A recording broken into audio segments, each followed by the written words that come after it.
que um certo pregador, ele recebeu a oportunidade para pregar, e ele chegou e ficou somente abrindo a boca. E o pastor lá atrás, incomodado com aquilo, ele disse, começou a cutucar e dizer, irmão, prega a palavra. Ele disse, mas a palavra de Deus não diz, abra a tua boca, que eu te encherei. Então, isso é o que nós temos visto hoje em dia, as diversas aberrações de pessoas que lá fora, quando eu convivia lá fora, há um ditado popular que dizia o seguinte, vamos no embalo. Vamos no embalo. O que é o embalo? Todo cristão, ele já tem gravado na sua mente o básico das Escrituras. O básico. Quer ver uma coisa? A segunda carta do apóstolo Paulo, capítulo 4, verso 8. Segunda carta aos Coríntios, capítulo 4, verso 8. Existem muitas coisas que hoje em dia é pregado dentro das igrejas, e há um jargão popular que hoje em dia é dito por muitos, um tal do arrepio na espinho. Você sentiu esse tal do arrepio na espinho, pronto, é de Deus. Vem um mau assombro ali, sentiu o arrepio, pronto, somente isto. Então fica somente nesses jargões populares, e a palavra de Deus ela é deixada de lado. Lembrando que a palavra nos mostra que quando o apóstolo Paulo ele pregava, um jovem chamado Eutico, ele caiu da janela.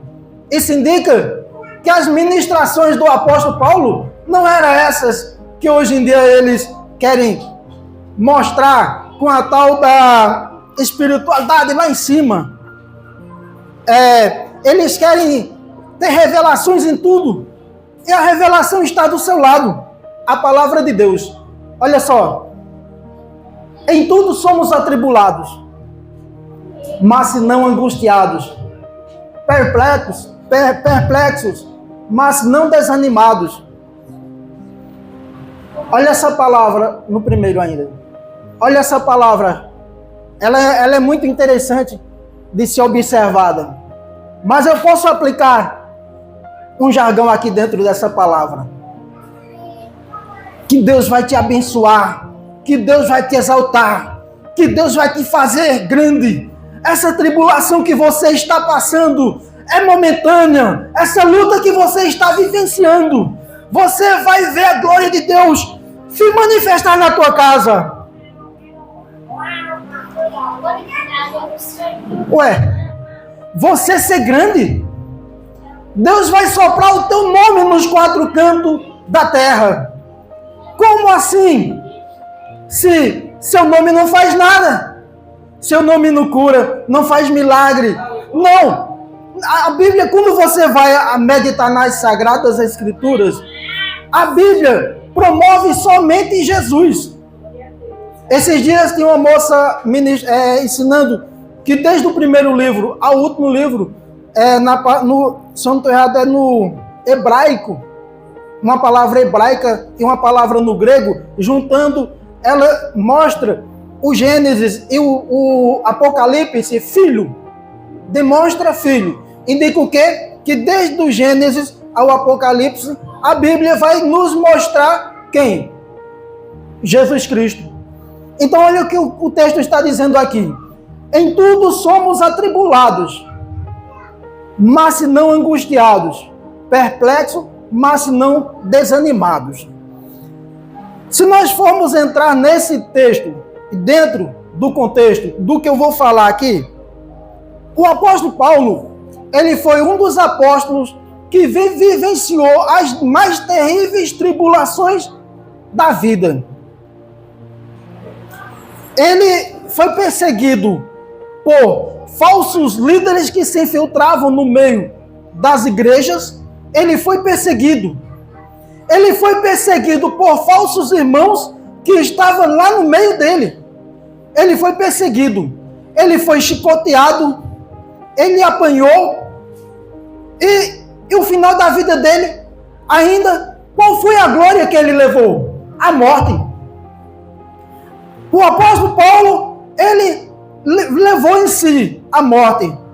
E você vai entender, no decorrer de todos esses textos, como esse jargão popular, você pode pegar e jogar no lixo, porque de nada serve, de nada edifica na vida espiritual. Você pode até pensar, meu nome vai ser exaltado, meu nome vai ser grande. Os próprios apóstolos, nenhum deles fazia com que o seu nome fosse exaltado. O apóstolo Paulo, quando ele foi confrontado, ele, para mostrar a sua autoridade como apóstolo que ele era, ele ainda disse, mas é a graça de Deus em mim. Aleluia! Glória a Deus. Ele demonstrando que até nesse momento era a graça de Deus na vida dele. Então o que ele estava exaltando a quem? A si mesmo? Estava se promovendo a si mesmo? Não, ele estava pregando a Cristo. Como pode alguém anunciar a Cristo e colocar o seu ego acima, até mesmo do próprio Cristo? Você vai entender nos slides que eu vou colocar aqui logo após, que o nosso próprio mestre, ele passou por isto também.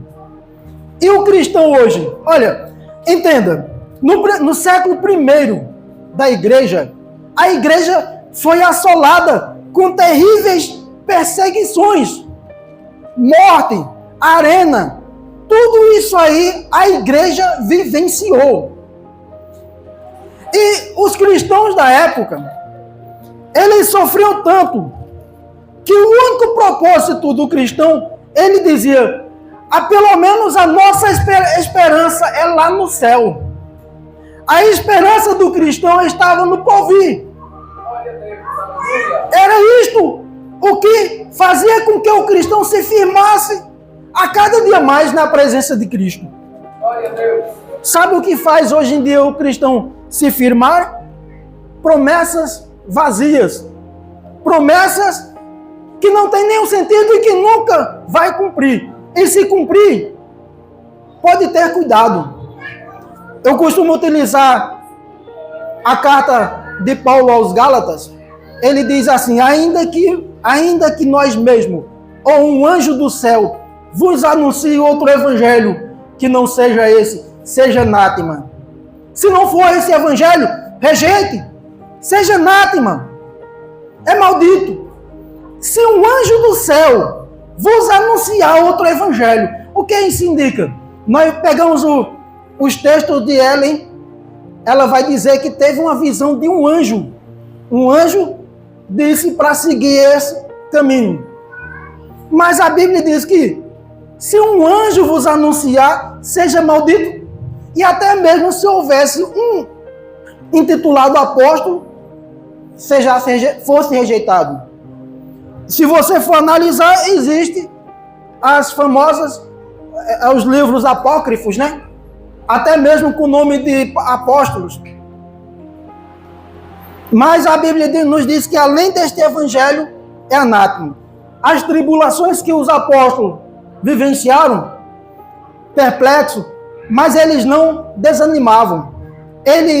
Aqui ele indica que tudo o que ele vivenciou, tornava a cada dia mais experiência na vida dos servos de Deus. Trazendo sempre o próximo versículo. Eles foram atribulados, mas não desamparados, trazendo por toda parte a mortificação do Senhor Jesus no nosso corpo, para que a vida de Jesus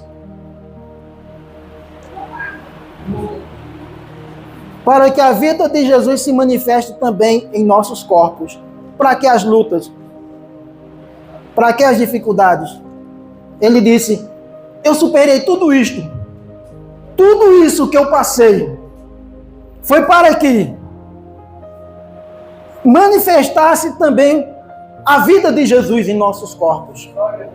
Você vai ver um texto que ele diz assim, ó, que ele está completando o sofrimento de Cristo. As lutas que Cristo passou, ele está completando as aflições de Cristo. Coloque o próximo.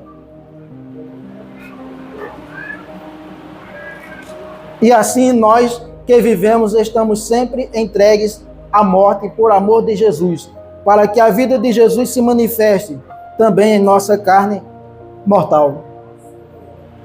Esse é o sentido cristão. Vivenciar. Ele vivia as terríveis lutas aqui. Agora o consolo aqui, ó. Ele vivenciou. Você viu o texto dizer, né? Ele, para que manifeste o Cristo na própria vida dele, ele suportou tudo. Na vida da igreja, no povo, ele disse. Tem um texto nesse próprio contexto aí, ele diz: eu suportei tudo, até mesmo a ponto de quase morrer, para que vocês recebam vida. Para que você recebesse a palavra da vida. Ao versículo 16, aliás, desse mesmo capítulo. Ao versículo 16 e 17, o que é que ele diz? O 4, 16 e 17. Por isso não desfalecemos, mas ainda que o nosso homem exterior se corrompa, o interior, contudo, se renova de dia em dia. Ele diz que não...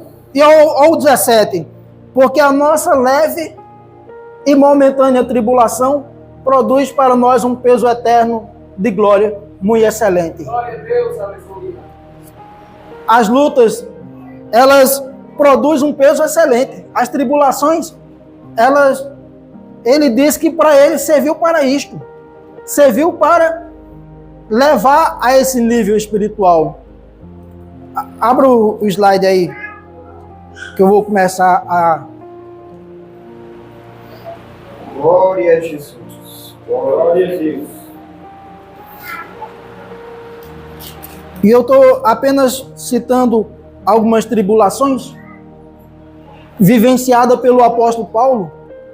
Você vai ver na história da igreja, os apóstolos passaram dificuldades na sua vida. E o apóstolo Paulo, ele dizia que ele foi o último apóstolo que foi chamado. Ele perseguiu a igreja e não se considerava nem apóstolo. Mas, mesmo assim, ele ainda falava, ele colocava, impunha a sua autoridade. Eu sou apóstolo, mas eu não me considero. Ou seja, mostrando o nível de humildade. Mostrando que ele, o chamado de Cristo nele, é diferente do que nós vemos hoje. Alguém se impor e colocar autoridade a ponto de pegar o suor, coisas tais, aberrações, querendo se impor e se endeusando, em vez de revelar nele o Cristo. Olha só, ele diz: quem nos separará do amor de Cristo? Romanos 8,35. Quem nos separará do amor de Cristo? A tribulação, a fome, a nudez, o perigo ou a espada? Isso significa que o amor de Cristo não nos separa dessas experiências, mas que até nas piores circunstâncias, o seu amor está conosco. Aleluia, glória a Deus. Glória a Deus. Glória a Deus. Esse pretexto aqui, de dizer que as tribulações, a fome ou a nudez, alguém pode até falar: isso me deixou fraco na fé, isso me fez cair da fé. E ele deixa bem claro. Essa palavra aqui, quando ele fala o amor de quem nos separará do amor de Cristo. Vamos ver aqui o comentário do aplicação pessoal diz sobre isto. É o próximo.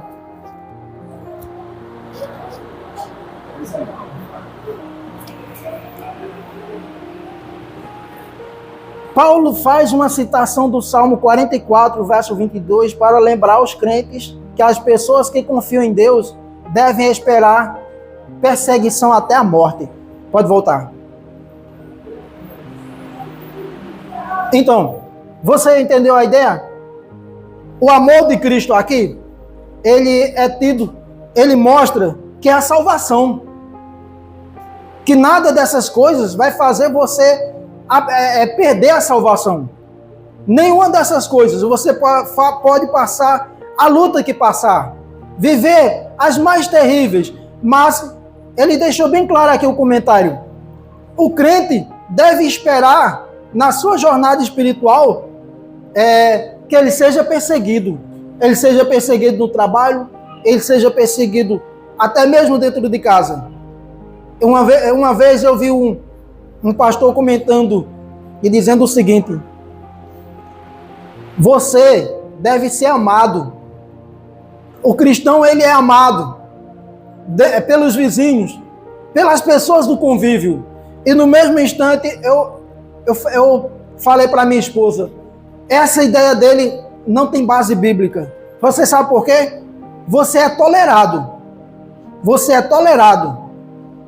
Mas como eu falei, no século I, os cristãos vivenciaram as mais terríveis perseguições. Mas eu lhe digo, ainda hoje há perseguições. As perseguições mudaram. Por quê? Porque em vez de ser aquela ideia de matar, prender, existe muito mais do que isso para tentar atacar a igreja. Por quê? As perseguições da época era matando nas arenas, era apedrejando. Então o que é que o diabo entendeu? Que quanto mais ele matava cristão da época, mais a igreja crescia. Mais a igreja crescia. Então qual foi a estratégia satânica? Qual foi? Existe aquele ditado que se diz, quando não se pode com o inimigo, alice a ele. Alice a ele. Então a perseguição hoje há de forma disfarçada. Um governo maldito que se levanta contra o cristianismo e religiões que se aliam para dizer, vamos colocar um evangelho aqui que todo mundo aceite, que massageie o ego, e assim as pessoas, todo mundo estarão alegres, sairão para casa pulando, saltitando, e multidões caminhando para o inferno.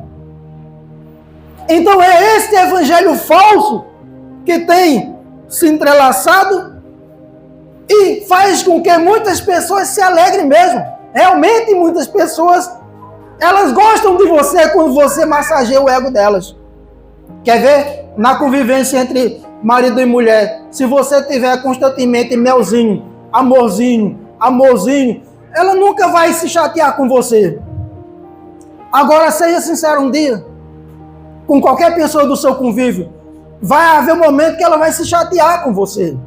Embora depois ela vai entender que é para o seu próprio bem. Mas vai se chatear.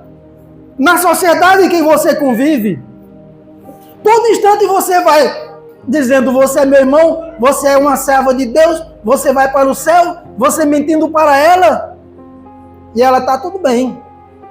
Você é amado. Agora, no dia que você chegar para ela e disser a palavra de Deus, igual o João Batista disse, arrependei-vos e convertei-vos, para que o seu nome seja escrito no livro dos céus, aí muda. Por quê? É o preconceito religioso. Você acha que só você tem Deus? As tribulações podem passar para o próximo. O apóstolo Paulo, ele nos mostra nesse contexto de tribulação que ele vivenciou. Por quê? Porque nas igrejas a qual ele convivia, existiam muitos homens que tentavam se infiltrar no meio das igrejas desde aquela época e impor um falso evangelho que não é a Bíblia. John MacArthur, ele diz, em primeiro lugar, deve-se notar que o amor de Cristo não se refere ao amor do crente para com Cristo. É do amor de Cristo para com o crente. Esse é o Romanos 8 e o verso 35, certo? Ele está comentando de Romanos. Nesse contexto, o amor de Cristo representa a salvação. Ou seja, que nenhuma das investidas que houver contra a sua vida vai fazer com que você perca a comunhão com Cristo. E ao contrário, vai fazer com que você se chegue mais a Cristo. Porque o apóstolo Paulo disse que era nas fraquezas que ele se encontrava forte. Porque o cristão verdadeiro, quando ele está passando lutas, ele vai murmurar, né? Dizer por que essas infelicidades na minha vida e tal. Não. Ele lembra que ele encontra conforto nas Escrituras Sagradas e ele lembra que ele tem comunhão com seu melhor amigo. Uma coisa que eu me lembro, numa Bíblia ilustrada que nós líamos antigamente, tem um comentário que dizia o seguinte, que Maria e José, ao esperar Jesus, ele ansiosamente relia o texto e lembrava da promessa que Deus tinha feito na velha aliança de vir o Cristo. E ele se consolava e dizia, o grande Deus prometeu o Messias que nos libertaria. É bem verdade que o texto levava a ideia da libertação política. Levava a ideia de libertação, que Deus ia mandar o Cristo como se ele fosse libertar de forma política. Mas nós entendemos qual é a ideia do texto que ele quer dizer. Que ia mandar o Filho para libertar dos pecados. Paulo ele pergunta de forma retórica se qualquer circunstância é poderosa o suficiente para tornar um verdadeiro cristão revoltado contra Cristo de uma forma que Cristo vire as costas para ele. Aí mostra, dizendo que pergunta se as lutas fará com que o cristão seja um cristão decaído da fé. É o texto que Osés leu mais à frente de Hebreus, os versos 4 e 6. A ponto dele descrer totalmente da palavra e dizer, se tornar um ateu, ele diz que não. A resposta é não. Nenhuma das lutas, nenhuma dessas coisas que ele citou, de forma alguma. Pode passar para o próximo.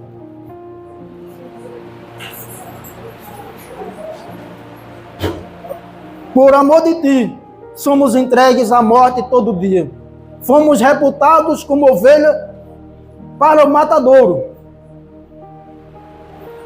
O apóstolo Paulo, ele pode passar para o próximo. Não toqueis nos meus ungidos, era essa parte que eu queria. Não toqueis nos meus ungidos e não maltrateis os meus profetas. Essa parte aí, esse salmo de louvor, esse foi voltado para no dia que a Arca da Aliança, ela veio, ainda no reinado de Davi. Você pode ler esse salmo 105, todo, no contexto inteiro. Aí muitas pessoas pegam esse texto e ele fala o quê? Ninguém pode tocar no ungido. Se você tem promessa, você não vai morrer. Esse texto, essa ideia aqui, ele está mostrando a fidelidade de Deus para com os patriarcas. Abraão, Isaac, Jacó. Como Deus cumpriu as suas promessas de forma fielmente para com os seus servos patriarcas. E ele diz, olha o salmo, não toqueis nos meus ungidos e nem maltrateis os meus profetas. Levando essa palavra para uma ideia mais profunda, ele poderia estar dizendo que até mesmo se os profetas chegassem, esse comentário é meu, eu estou falando assim, até mesmo se os profetas, como ocorreu, morressem, mas a palavra que ele disse lá no início se cumpriu fielmente. Porque nós sabemos a história que vem dos patriarcas para cá, que também naquela época perseguiram os profetas, apedrejaram e mataram profetas. Mas tudo que foi dito por Deus, as promessas que ele prometeu, ele cumpriu fielmente. Mesmo morrendo profetas, Deus levantava outro profeta. Não parava. A igreja é exemplo vivo. Quantos apóstolos foram apedrejados, cerrados, mortos, mas a promessa de Deus, ela se cumpriu e vem se cumprindo. A promessa de Deus na igreja, ninguém pode destruir a igreja, sim ou não? A igreja não é indestrutível aqui na terra, porque o próprio Deus, ele guarda ela. Então, o que ocorre? Quando alguém, o próprio inimigo, ele entendeu isto. Quando alguém se levanta contra a igreja e matava, muito mais Deus levantava através disso. O próprio sangue servia como testemunho, como o Cristo era fiel na vida deles. Então esse salmo exalta a fidelidade de Deus para com os patriarcas e cumpriu fielmente. Isso não está dizendo que você, como servo ou serva de Deus, de forma alguma irá morrer. Vamos analisar? Passa o próximo slide. Será que é verdade que Deus não deixa ninguém tocar seu ungido? Não, não é verdade. Quem seria o ungido em nossos dias conforme a Bíblia? A Bíblia, no livro, na carta de 1 João 2, o verso 27, fala da unção que cada cristão recebeste. E tem outra ideia que é dita muito hoje em dia, é os tais dos pastores ungidos. Não se levanta contra o pastor ungido, mas cada cristão é ungido. Então eu trouxe esse texto para explicar aqui. Você é ungido, mas a Bíblia de forma nenhuma diz que você pode viver livre de morrer. Vamos para frente. Mas uma coisa eu quero lhe dizer. Você é ungido e é guardado por Deus. Sabe por quê? Como eu li no versículo 17 do capítulo 4. A garantia é de lá. Lá você vai ter a sua salvação. Você não é salvo?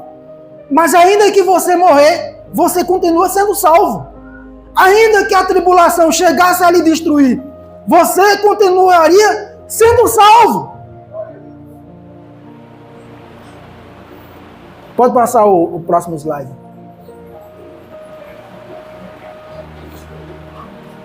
Acho que ficou pequeno, né? Não tem como crescer mais ele aqui não, né?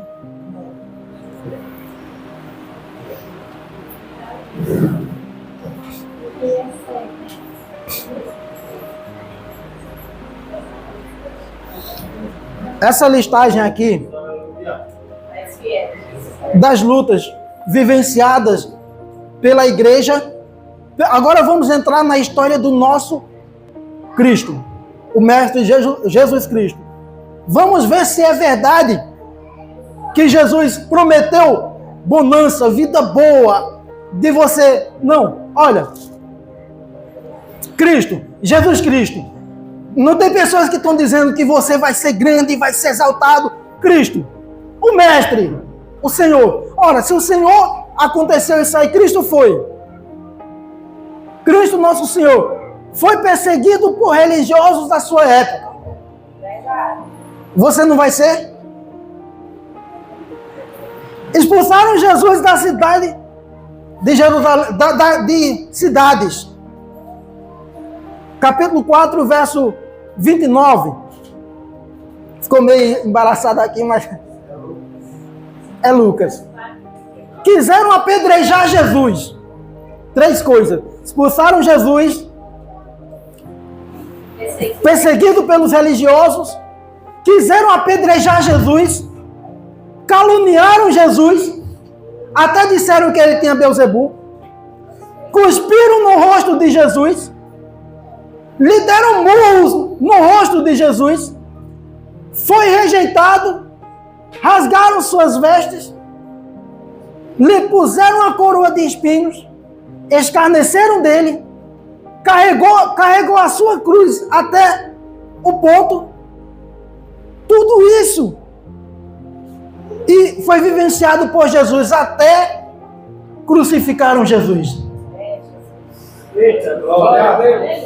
Tudo isso foi vivenciado por quem é maior do que você. Por quem é maior do que eu. Tudo isso ele sofreu calado. Agora, sabe por que isto? Ele passou tudo isto para dar salvação. E o que Jesus disse para a recomendação para a igreja? Quem quiser me seguir, tome a sua cruz. Ou será que ele disse: toma o tapete dourado, eu já vivenciei tudo para você não viver mais nada? Não tem isso na Bíblia. Quem quiser me seguir, tome sua cruz e siga-me. Não faria sentido se o mestre, o maior, o grande, sofreu afrontas, foi perseguido, caluniado. Ah, meu amigo, agora é muito bonito, né? Aquelas frases de efeito quando diz, você está sendo maltratado, você está sendo humilhado, mas Deus vai soltar a mão dele, vai matar quem se levantou contra você. Espera aí, meu amigo. E por que não fizeram isso com Jesus? E nós somos mais importantes do que Jesus? A Bíblia, do contrário, diz que muitas vezes você vai ser massacrado no mundo. Nos mostra que isso pode acontecer. E glorifique a Deus até nas tribulações. Porque Deus pode fazer-se das tribulações na sua vida para salvar um vizinho. Uma tribulação na sua vida, Deus pode usar aquela tribulação para salvar um próximo mais querido seu. E muito mais. Vamos para frente, o próximo. A visão do apóstolo sobre as tribulações. Apóstolo Paulo. As visões que o apóstolo Paulo tem sobre as tribulações. E não só vivenciou as tribulações, como serviu como uma escola para ele. Ele disse,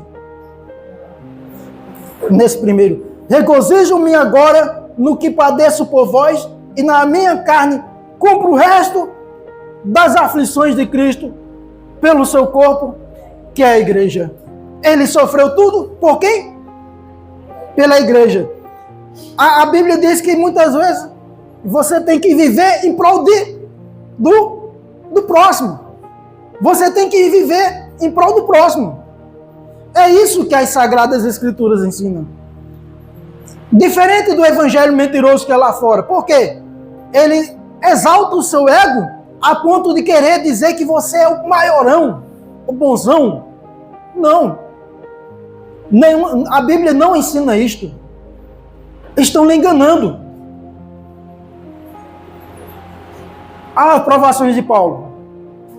Paulo, apóstolo por excelência. Que provações Paulo suportou? Olha só. Paulo, 3 vezes foi açoitado com varas. É bom? 3 vezes sofreu naufrágio. 1 noite e 1 dia passou no abismo. Segundo Coríntios 11, verso 25.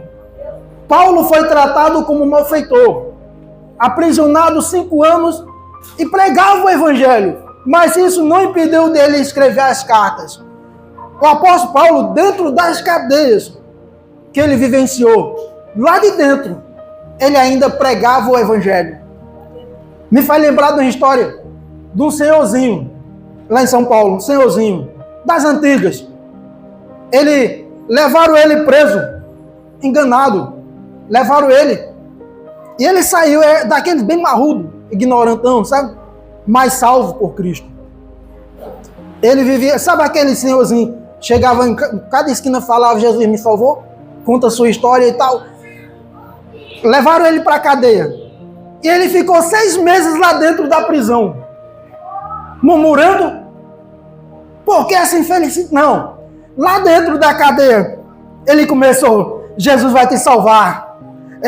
Jesus fez isso na minha vida, e começava a ler textos bíblicos, explicar textos lá dentro da prisão. E a prisão dele foi errada, foi engano.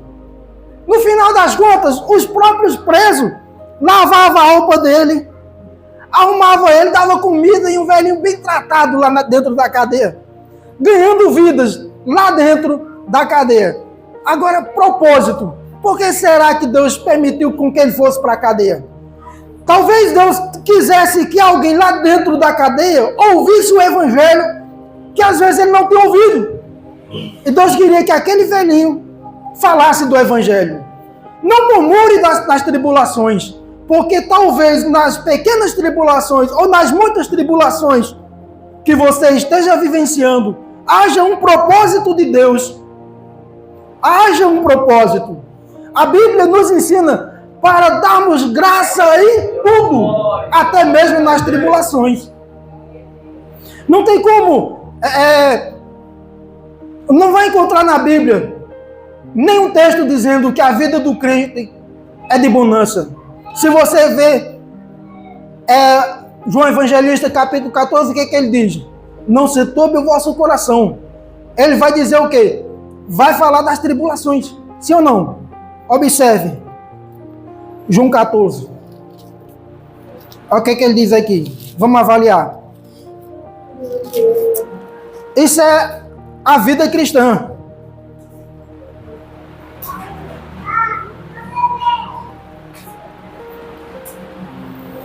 Não se turbe o vosso coração. Credes em Deus, credes também em mim. Ele começa dizendo para não se perturbar o seu coração, confiando tão somente em Deus. Ou seja, ele diz, pode colocar no slide novamente, ele dá um conforto ao cristão, mas ele mostra, em todos os textos que ele vem falando na Bíblia, ele diz o quê? Que há luta na vida do cristão. Há luta na vida do cristão. Pode passar para o próximo. O próximo. O que estava anterior.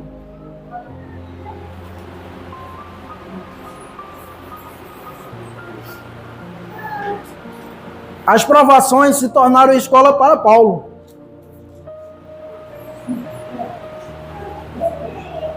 Ele disse, eu sei estar. Aprendi a contentar com o que tenho. Eu aprendi a contentar com o que eu tenho. Sei estar abatido e sei também ter abundância. Em toda maneira e em todas as coisas. Estou instruído tanto a ter fartura como a ter fome. Tanto a ter abundância como ter necessidade. Posso todas as coisas naquele que me fortalece. Agora é interessante esse texto aqui. Ele diz, posso todas as coisas naquele que me fortalece. Quem já ouviu esse texto ser citado aí? No dia a dia. Eu vou orar. Que a Bíblia diz que eu posso todas as coisas naquele que me fortalece. Eu vou comprar, eu já vi um pastor, na época eu congreguei com um pastor que ele disse assim, compra a sua moto. Não, mas eu não tenho condições. Mas a Bíblia diz, posso todas as coisas naquele que me fortalece. Não é bem assim não. Dentro do contexto, ele está citando todas as coisas que ele vivenciou. Em outras palavras, ele disse, em Cristo eu sou confortado. Em todas essas lutas que eu vivenciei, eu posso em Cristo, vencer elas em Cristo. As tribulações não me abateram. As lutas não fizeram eu cair. E do contrário, me fez mais cristão. Posso todas as coisas naquele que me fortalece. Eu posso tudo. Vencer tudo. Se eu estiver em Cristo. Aí um apóstolo desse, ele pode dizer que as fraquezas fez com que tornasse ele mais forte. Em tudo, você está abatido e você também terá abundância. Em toda maneira, em todas as coisas, estou instruído a ter fartura ou a ter fome. A ter fome? Mas o Salmo 23 não diz, o Senhor é meu pastor e nada me faltará? Já viu essa interpretação? Eu acho que a interpretação mais apropriada seria: o Senhor é o meu pastor, e por Ele ser o meu Senhor, de nada eu sentirei falta. Bate com essa ideia. Por quê? Porque mesmo estando sem nada, ele está confiando em Cristo. Em algum momento na Bíblia, a própria Bíblia vai dizer: se tivermos o que comer e vestir, nos contentemos. Já é a providência de Deus na sua vida. Aleluia! Coloca o próximo slide.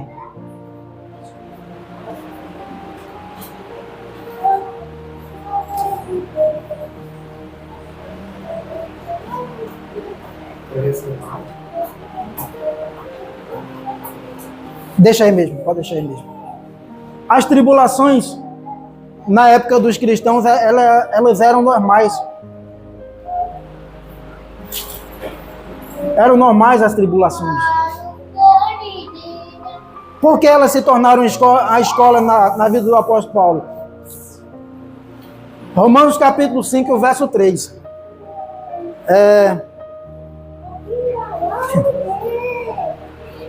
Ficou meio apagado. Vamos para a Bíblia. Romanos 5, verso... Abra sua Bíblia no livro na carta a Romanos. Capítulo 5, verso 3. E não somente isto, mas também nós nos gloriamos nas tribulações, sabendo que a tribulação produz paciência. Paciência. E a paciência, a experiência. E a experiência, a esperança. As tribulações produzem isso. E a esperança não traz confusão, porquanto o amor de Deus está derramado em nossos corações pelo Espírito Santo que nos foi dado. O amor de Deus está derramado em nossos corações, mais uma vez, retratando a salvação. O que você entendeu com tudo isto? Você vai entender que, aos olhos de Deus, a coisa mais importante na sua vida é a salvação. E quando Jesus disse que todas essas lutas poderiam ocorrer, por quê? Se Jesus é o mestre e ele foi perseguido e alguém tentou matar ele, apedrejaram ele, mataram ele numa cruz, e você não vai ser perseguido? Você é servo de Cristo, então você também poderá sofrer a mesma coisa, mas você é instrumento de Deus na terra para salvar pessoas também, porque você é parte do corpo de Cristo. Quem é a representação de Cristo? Quem é Cristo aqui na terra? O Espírito Santo está na igreja, a igreja é o corpo, a igreja, você hoje é a representação de Cristo aqui na terra. Então tudo que Cristo vivenciou, você também pode estar vivenciando no seu dia a dia. A Bíblia vai nos mostrar no Salmo 73, um homem chamado Asaf. Ele começou a ver as glórias do mundo e dizendo assim, olha, me desanimei porque eu vi que o ímpio em tudo tinha bonança, em tudo tinha alegria, e até na sua morte ainda há gozo, há regozijo. Mas ele entendeu qual era o fim do ímpio quando ele entrou na casa de Deus, e ele entendeu que a glória dele é passageira e encerra, acaba aqui. Ele entendeu que o crente, por mais tribulações que ele vivencie no seu dia, ele tem algo muito maior e melhor. O apóstolo Paulo, no versículo posteriores da carta de Corinto, ele diz: a leve e momentânea tribulação não há como comparar com a glória que teremos lá. Tudo que ele cita numa vida horrenda, uma vida de tribulação terrível que o crente poderá viver aqui na terra. Mas ele diz, a esperança do cristão é um dia, lá vai ser diferente. Tudo vai mudar, tudo vai passar. E é isto. Quando o salmista do 73, ele disse, quando tudo encerrou, ele disse, agora eu entendi qual é o fim do ímpio. Ele entendeu que o propósito de Deus na vida do cristão é isto. Então saiba que a sua vida como cristão ela pode ter muitas lutas, mas também os versículos posteriores, eu não vou colocar que está embaçando muito e as horas já se venceram, ela diz o seguinte: em tudo isto, somos mais do que vencedores. Glória a Deus, aleluia. Você viu? Você entendeu? Que vencer para o apóstolo Paulo é diferente do vencer lá no mundo. Vencer lá no mundo é pisar a cabeça do inimigo e dizer: eu venci e você está derrotado. Mas Jesus foi morto, o apóstolo Paulo foi morto, muitos apóstolos foram cerrados, apedrejados, queimados, mortos ao fio da espada. Isso é a vitória para os cristãos. Eles foram mortos, mas o nome deles ninguém conseguiu apagar. Ninguém conseguiu fazer com que esses cristãos perdessem a sua salvação. Amém.